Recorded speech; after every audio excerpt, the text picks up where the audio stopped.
Balloons Over Broadway by Melissa Sweet. Balloons Over Broadway, the true story of the puppeteer of Macy's Parade. Every little moment has a meaning of its own. Tony Sarg. From the time he was a little boy, Tony Sarg loved to figure out how to make things move. He once said he became a marionette man when he was only 6 years old. His father had asked him to feed their chickens at 6:30 in the morning, every day. Tony had an idea. What if he could feed the chickens without leaving his bed? He rigged up some pulleys and ran rope from the chicken coop door to his bedroom window. That night, he spread chicken feed outside the chicken coop door. The next morning, Tony pulled on the rope and the door to the chicken coop opened. The chickens ate their breakfast. Tony stayed snug in his bed, and his dad, so impressed, never made Tony do another chore. When Tony grew up, he moved to London, where he discovered that no one was making marionettes for kids anymore. So out of wood, cloth, and strings, Tony began to make puppets. He figured out ways to make his marionettes' movements so lifelike that they performed as if they were real actors. Word soon spread about Tony's amazing marionettes. When Tony moved to New York City, the Tony Sarg Marionettes began performing on Broadway.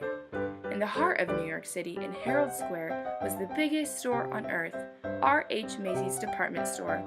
Macy's had heard about Tony's puppets and asked him to design a puppet parade for the store's holiday windows.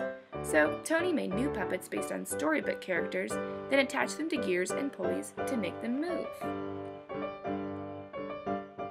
In Macy's Wondertown windows, Tony's mechanical marionettes danced across the stage as if by magic. All day long they performed to shoppers jostling for a better look. But Macy's had an even bigger job in store for Tony. Many of the people working at Macy's were immigrants, and as the holidays approached, they missed their own holiday traditions of music and dancing in the streets. Macy's agreed to put on a parade for their employees, and they hired Tony to help. Tony, too, was an immigrant, so he loved the idea of creating a parade based on street carnivals from all over the world. He made costumes and built horse-drawn floats, and Macy's even arranged to bring in bears, elephants, and camels from the Central Park Zoo. The animals joined hundreds of Macy's employees on Thanksgiving Day, 1924, winding their way from Harlem to Herald Square. It was a dazzling parade. In fact, Macy's first parade was such a success that they decided to have one every year on Thanksgiving Day to celebrate America's own holiday. Each year the parade grew, but when Macy's brought in lions and tigers, in addition to the bears, elephants, and camels, the animals roared and growled and frightened the children. Tony, can you think of something spectacular? Macy's asked Tony to replace the animals. Tony hoped to replace the animals with some kind of puppets, but his marionettes were less than 3 feet tall. He would have to make much larger puppets in order for them to be seen in the parade. And how could he make them strong enough to hold up in bad weather, yet light enough to move up and down the streets? Tony knew of a company in Ohio that made blimps out of rubber, the perfect material for any weather. When he called the company and showed them his sketches, they agreed to make what Tony wanted. Still, how would Tony make his big puppets move? Then Tony had an idea, from an Indonesian rod puppet in his toy collection. On Thanksgiving Day, Tony's creatures, some as high as 16 feet, spilled into the streets, and the crowds cheered wildly. Part puppet, part balloon, the air-filled rubber bags wobbled down the avenues, propped up by wooden sticks. But now the sidewalks were so packed with people that only those in the first few rows could really see the parade. Tony realized his puppets would have to be even bigger and higher off the ground. And though the sticks helped to steer the puppets, they were stiff and heavy. Tony wanted his balloons to articulate, to move and gesture more like puppets. But how? With a marionette, the controls are above and the puppets hang down. But what if the controls were below and the puppets could rise up?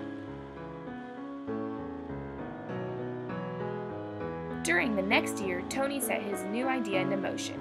This time, he asked the company in Ohio to make balloons out of rubberized silk, as strong as rubber, but lighter than rubber alone. Most important, Tony ordered the balloons to be filled not just with air, but with helium, too. Since helium is lighter than air, it would make the balloons rise. Once the puppets were completed, they were deflated and shipped back to Tony in New York. Tony did not know if everything would go as planned. It was still dark on Thanksgiving morning when Tony filled the balloons with helium, tethering them down with sandbags. By 1 p.m., the sidewalks were packed with people ready for the parade. Then, one by one, Tony cut the lines to the sandbags, and the magnificent upside-down marionettes rose to the skies. Nodding and waving to the crowds below, they sailed past Central Park. They sailed down Broadway. They shimmied and swayed through the canyons of New York City. High above the crowds, they flounced in the afternoon wind, pulling the rope handlers this way and that. Yet with every heave-ho, the balloons gestured and articulated like wild puppets, and the crowd screamed for more.